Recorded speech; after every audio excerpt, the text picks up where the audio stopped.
It's the 27-minute comedy hour. It's like what you see on TV, except it is online. 27-minute comedy hour. Everything in a comedy hour except half the time. Hello and welcome to the 27-minute comedy hour, the show where we try to cram an hour's worth of comedy into less than half the time. I am delighted to be joined this week by my wonderful guests, Ben Lawrence, Jay Sandhu, and Kieran Harty. Hi. Greetings, folks. How are you all doing? Not bad, thanks. Excellent, excellent. But first, in the news this week, thousands of people up and down the country tuned in to watch the first live ASMR video.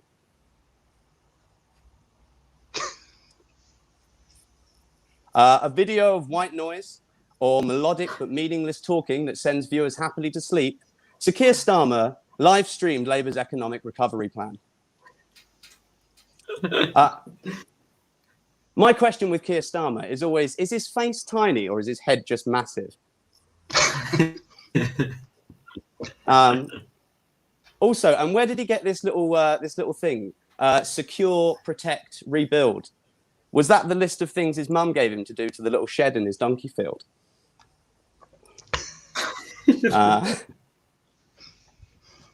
Meanwhile, NASA have landed a new drone on Mars in the search for the remains of life in a river delta. A soulless robot built to do the bidding of scientists in a fruitless search for survival. So Keir Starmer is the current Labour Party leader. Okay. No, the scientists were delighted with the first pictures that the rover sent back. A vast, desolate landscape with no sign of intelligent life anywhere. The Mars rover was built in Stevenage. And I promise that's the last one of those jokes I'm going to do tonight. So that, ladies and gentlemen, that means it's now time for me to welcome to the stage our first wonderful guest. Without further ado, please let me welcome the wonderful Kieran Harty. So 3 minutes, my God, pressure. I'm 63 years old. I've been married to my wife Alison for 35 years this July. Hooray. Woo! And the thing is, I think of myself as young at heart. She thinks of me as idiot at heart.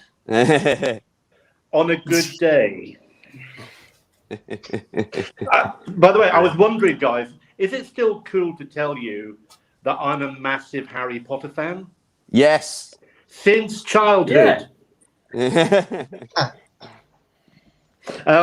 Audiences mostly like hearing about my Harry Potter trivia fetish, which sounds great until Alison says, that's my wife, she says she can't understand how a grown man can be so obsessive about a magical teenage boy.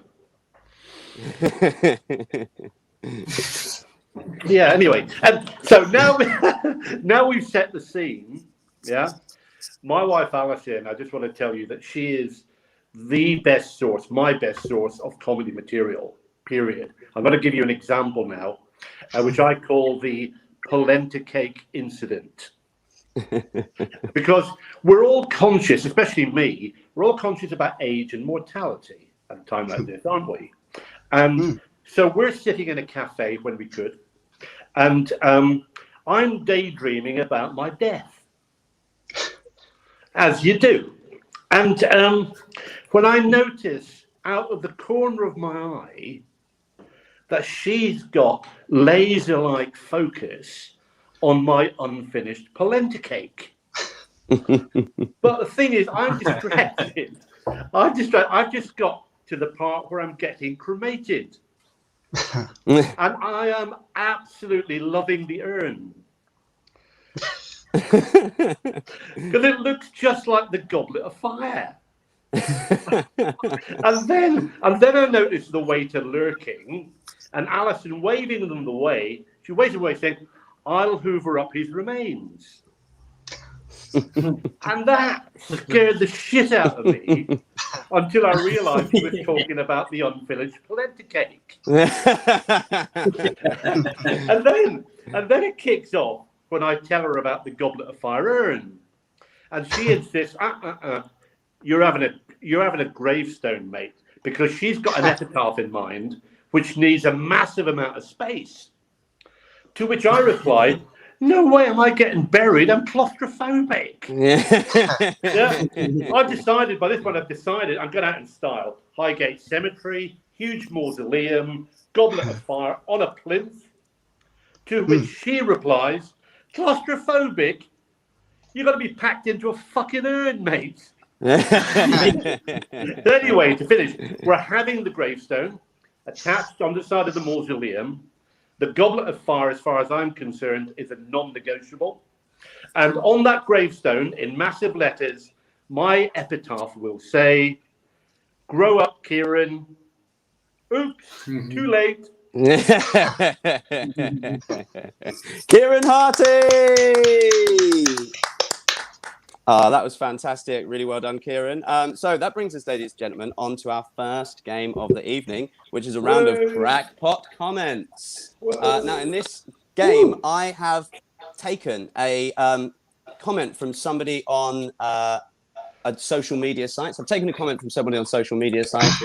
What could this person, I'm going to ask my comedians, what could this person be commenting on? Our first comment for them to suggest for this week is, "Nothing much being done in the rest of the world, though, is there?" Is that what Australians thought when they logged onto Facebook this morning?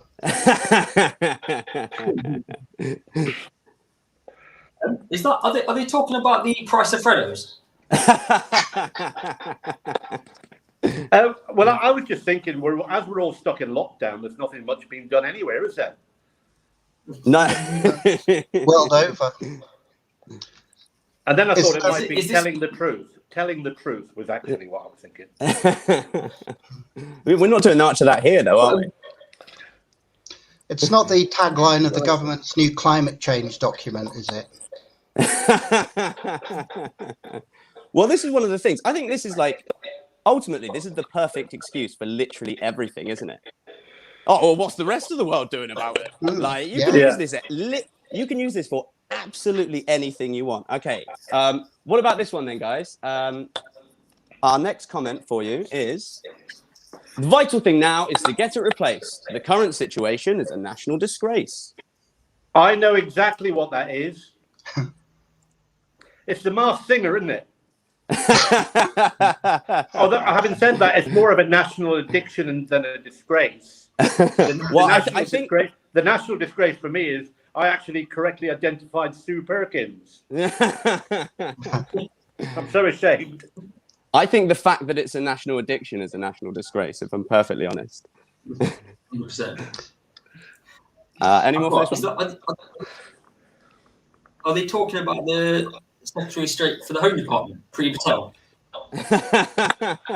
Yeah, I was thinking of Priti Patel. I was wondering, is that what she's what she said about the current voltage of the UK police tasers that she wants upped, I think?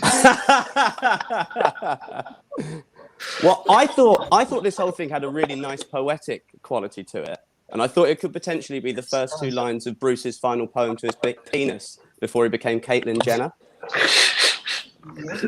Simon, I've just had a thought, and I think I might have figured out what this is. But I just wanted to, and I was about to ask you a question at the same time, and I thought, oh my God, if I'm right, this question is just sort of awful. It's so politically incorrect. And my question I was going to ask you, I'm going to ask it anyway, is, Simon, are we getting warm? From that, I think you know what the answer is. Do you know what the story is that they're talking about this week? Yeah, well, what I'll do is I'll give you another clue, which is 1964, #1 hit from the Dave Clark 5, Clad All Over. Are we getting warmer? We are indeed. Yeah, absolutely. Kieran is correct. This is our story from this week of the Grenfell inquiry latest. The cladding firm did not reveal disastrous fire tests on tower panels that led to the deaths of 76 people in the Grenfell disaster. Guys, what did we think about this story in the news this week? Well, I think the company... almost as if... Sorry, go on. No, I was going to say, I think it's almost as if they care as little as the government did about feeding hungry children. Like, they just couldn't give two fucking shits at all, could they? Like, at all. No, it certainly seems like that. Sorry, go on, Kieran. No, I was going to think... Please. No, I was thinking, and it's because I was reading this and I was feeling really indignant because this is largely about a French company, isn't it? Called Our Comic. And, I don't want to have a go at the French. I'm lying. I do want to have a go at the French. But their technical director, this is going back to like 2004, 2005, something like that. And their technical director described it. He said it was a rogue result. Blah, blah, blah, blah. And here's the thing is, he's one of the guys who is disgracefully refusing to testify, to come over to the UK to testify because of an ancient French loophole. Yeah.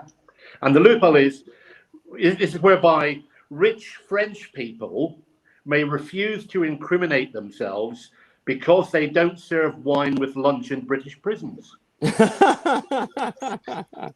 That's amazing. That's a great law. It's one of those it is a disgrace. Yeah. He's I mean, they might be able to get some prison wine. yeah. That's a euphemism if ever I heard one. I think he also said that I think it's the British Board of Agreement, isn't it? They had a contract with, and they chose not to reveal to them the disastrous findings of this form of cladding. But they said in the inquiry, but if the BBA had asked, they would have given them those results, which to my mind is a bit like a husband saying to his wife, I've been having an affair for a year, but I think it's partly your fault because you never checked. Yeah, absolutely. Yes, this is the news that Arconic hid data about cladding on the Grenfell Tower after a test showed it to be far less effective than another product that they made.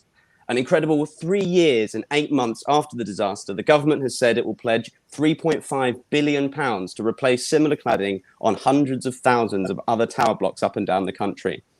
So the fact that it only took them a year to impose strict travel restrictions, I think, shows just how seriously this government is taking the COVID crisis. I do, honestly, I see some funny arguments when I'm doing this, right? I see some really funny arguments. One person was arguing with me the other day saying that according to one expert, the UK government, had the UK government done nothing, then 500,000 people could have died in COVID. Yeah. But as only 100,000 people had died, that means that Boris Johnson has actually saved 400,000 people's lives. Like, I don't think that's how it works. Like, I've never fired an AK-47 into a crowded room. That doesn't mean I've managed to save 37 lives and stop 3 injuries. Like, no. Was this guy Daily Mail? Chance? I feel like that's where he got his mouth. It would certainly suggest that, wouldn't it? Ladies and gentlemen, this doesn't really lead us to our joke competition. That's in the script from last week. But that gives us our joke competition. At the end of the show, we're all going to have a challenge to see if you can be funnier than our comics on the stage tonight. This week, our joke competition is on the theme of family. So what is your best family one-liner or joke? Anything to do with family, no matter how loose it is, whack it in the comments and we'll read a few of our favourites out at the end. That leads us now on, ladies and gentlemen, nicely to our next comedian, which is going to be the wonderful Ben Lawrence. Hi, guys. Hi. Hi, thanks. Yes, well, usually when I do comedy, I walk onto a modest stage and people can see that I brought my white cane on with me, which has the effect of an audience member often thinking, oh, he's vaguely blind, I should probably laugh. And it also makes sense that when I start 2 minutes down the line telling your guide dog joke, they think, that's okay, he's allowed. So just as proof, I've brought one of my canes with me. I hope you can see that. It's a 1.1 metre Man About Town from the City Stroller range of canes, which is a good day-to-day cane from getting you from A to B. For more dynamic days, however, I sport my dynamism cane, which I hope you can see has got an image of Daniel Craig there on the end. That's for the ladies. That's my dynamic cane. And my third cane is my lockdown cane, which I have fitted a taser to the end of this one to help with social distancing. Because it's been a hard year, hasn't it, for us all? Unless your name is Jeff Bezos, of course. And I feel a bit sorry for the people, though, at the beginning of lockdown who were getting famous and then all got into lockdown. For example, Greta Thunberg, I picture her like last April, let's say, looking up into the sky, thinking, wow, I told them planes were bad, but I didn't think they'd act this quickly. And also, there have been so many repeats as well on the TV. I'm sure that the continuity guy on Gold the other night said, and next up on Gold, it's Gavin and Stasis. But I've been single for many years before lockdown, but during lockdown, it's been particularly galling because now it's somebody else's fault. But I went onto Bumble, the website, the dating app, and I was looking at a lady's profile, and it said, I'm looking for a man who is professional yet tender, analytical yet creative, and driven. And I thought, that is me, because I have to be driven everywhere. But usually today I would be doing my charity work for Guide Dogs for the Blind. We often collect on Waterloo Station. Though the last time we did this, the money wasn't very good. And then somebody told us that our arch enemies, the deaf, were collecting a few platforms along. We were appalled, so we went down and did some threatening mimes to shoo them off our patch. There's been quite a shortage of Labradors lately due to other disabilities using them as therapy dogs to answer the door, hear the phone, answer the phone. Although, what good barking into the mouthpiece does beats me. Unless it's another dog, in which case it's a private call. But last year I was issued finally with a guide cat. Now, however well-meaning a cat might be, I don't know if you can imagine what it's like being guided from the shops to home, entirely through other people's back gardens. I think that's 3 minutes. Thanks, guys. Ladies and gentlemen, Ben Lawrence! Yeah. Woo! That was fantastic, mate. Absolutely fantastic. Right then, so that brings us on to our next game. Okay, this game is a game of #Heathens. Now, in #Heathens, we have a tweet from Twitter. I've taken a trending topic from Twitter this week, but I've removed the hashtag. Can my comedians tell me what this person might have been tweeting about? Our first one is, if the answer is blank, it was a fucking stupid question. Bukkake party.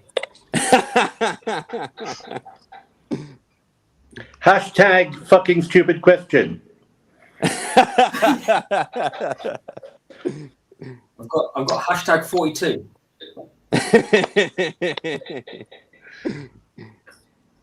Is it if the answer is Grammarly, it's a fucking stupid question. Hashtag that question could be expressed more assertively. Hashtag Britney Spears. Hashtag yes. I've got hashtag. Why did you shove it up your arse then? I also thought maybe hashtag yes you can walk on custard. So, Nice. That's a fucking stupid question. Excellent. Hashtag duh. Okay then, so our next one then, ladies and gentlemen, what could this person have been tweeting about? Where's my mouse gone? Here we go. What could this person have been tweeting about? Blank to fix the issues caused by blank. Was that a newspaper? Which newspaper wrote this? This was on Twitter. Was it? Oh, okay. Is it? I've got footballers to fix the problems created by the government. Is it alcohol to fix the problems caused by alcohol? Hashtag support groups that never took off. I mean, could you just double up with white people to fix the issues created by white people? Well, yeah, along a similar line there, I thought hashtag Oxbridge students to fix the problems created by hashtag Oxbridge students. That is the way we seem to vote in government. Yeah, Simon, I'm struggling with this one because when I hear the words "fucking stupid" and "fix the issues," I can't get my mind away from the Tory party.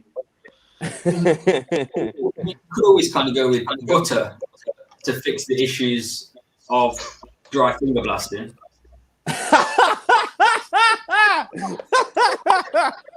Simon, are we getting warm? We are again. Yeah. Okay. Does anyone think they know the right answer? You mean it wasn't the butter and finger blasting? Disappointed. I thought it might have been hashtag boxing to fix the problems created by hashtag poverty. Does anyone think they know the right answer? It's something to do with the Tories. It is absolutely something to do with the Tories. Ladies and gentlemen, the answer this week was, if the answer is Thatcherism, it was a fucking stupid question. And if Thatcherism, to fix the issues created by Thatcherism. This is in response to a right-wing think tank this week made calls for Thatcherite policies in the north of England. What do we think then, guys? Oh, actually, my first question for my comedians, though, is... when I found my mouse. Is anyone old enough to remember where they were when Maggie resigned? Me. This is one of my favourite things because every time I walk past this place, I tell the story, and it's basically every time I walk past TGI Fridays on Bedford Lane in Covent Garden, I tell friends that's where Thatcher resigned. On a Wednesday, 28th of November, 1990, I saw the news at 11:45 a.m. as we were waiting for lunch, to go to lunch, and I saw that, and I changed my order from sparkling water to champagne. And that is the truth. That's a true story. The other piece what I was thinking was, while I think about it, Thatcher in that moment, I thought that this story has got to be something, because I was thinking Thatcher. When I think Thatcher, I think blue rinse. This has got to be something blue, and I thought blue wall. So it's got to be something to do with blue wall. Excellent. Anyone else? Well, I mean, apparently there's did they call it the blue wall now? The seats up north that the Conservatives have just won, and I think they've been doing a lot of research, because I read in the article actually that the NRG, the Northern Research Group, which is a seedy cabal of Tory backbenchers, isn't it? And they've been looking into the North for a long time. And to give them credit for Conservatives, they found out quite a lot. They've discovered that the M1 doesn't end just north of Watford with a magical waterfall. And that Oasis were not, after all, from Winchester. And flat caps and whippet is not just a thing that you say to a prostitute.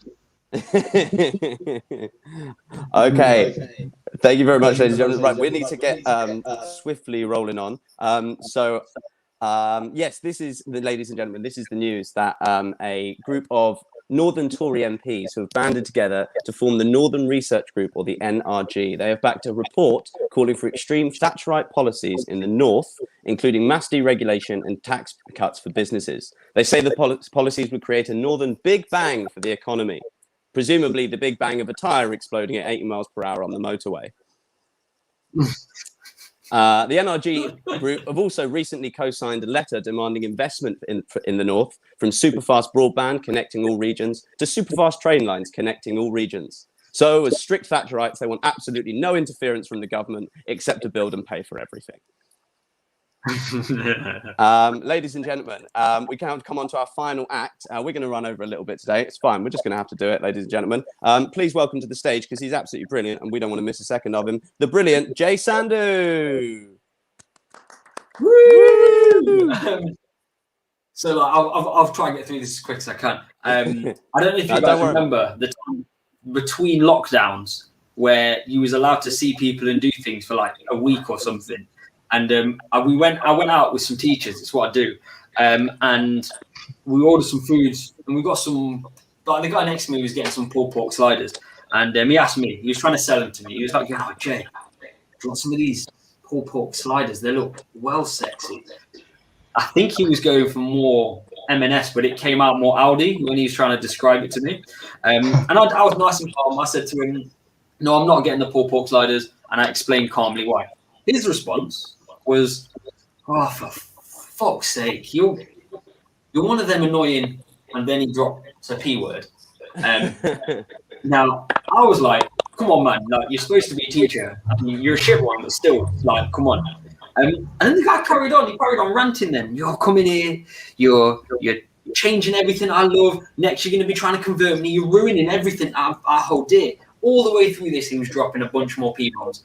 And still no one at the table was bothered. And it's not just me. Like, that feels a little bit, like, fucked up. It was 2020 at the time. Like, it feels a little bit wrong, doesn't it? Like, I just don't think anyone should be called a pescatarian these days. Like, it just ruins it for me. But back to when I was at school. So I don't know if people know the Nottingham area very much, but I went to a school in a village called Calverton. And some parts of it are really nice, but some parts of it are actually quite racist. And I apparently didn't have enough racism for the 5 years I was at secondary school there, and decided to go to college. And I'll tell you how deep-rooted it was. So one morning, I was getting off the bus into school, and I was walking past the primary school. I mean, I am allowed. I'm not Prince Andrew.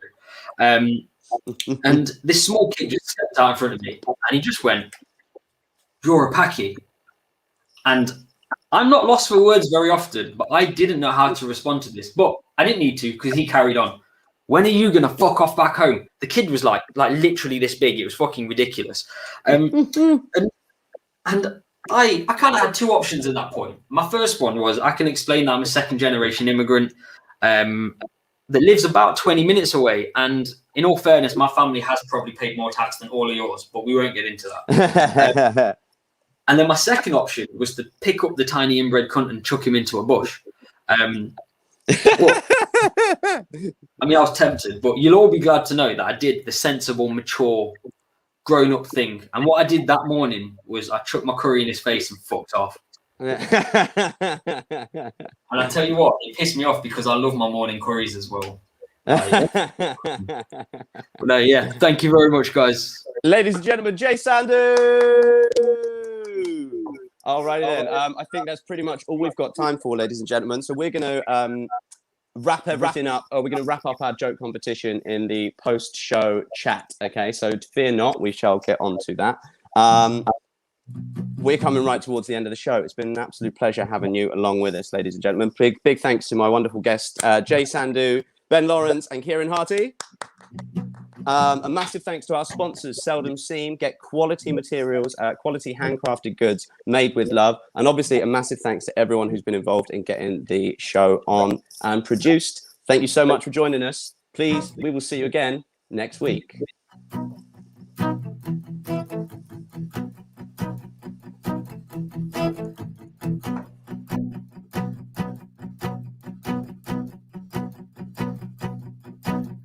It's the 27-minute comedy hour. It's like what you see on TV, except it's online. 27-minute comedy hour. Everything in a comedy hour except half the time.